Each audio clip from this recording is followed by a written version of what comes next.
Anlatsan kara kızın nasılsın?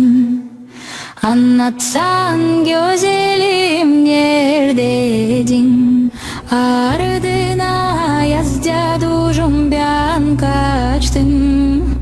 Çok acı yaşlarımı hep döktüm. Hadi bakalım oynayalım, hadi bakalım oynayalım. Yok, ayaz cadu yok, cadu ayaz yok. Cadu ayaz bekle biraz. Yok, ayaz cadu yok, cadu ayaz yok. Cadu ayaz bekle biraz. Hey bakalım böyle oynayalım, oynayalım, oynayalım. Bakalım böyle oynayalım, oynayalım, oynayalım. Yok,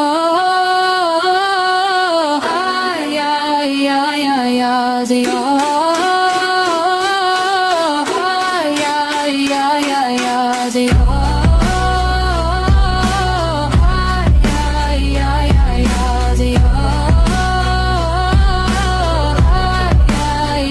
Ayaz yok, ayaz cadu yok, cadu ayaz yok, cadu ayaz bekle biraz. Yok, ayaz cadu yok, cadu ayaz yok, cadu ayaz bekle biraz.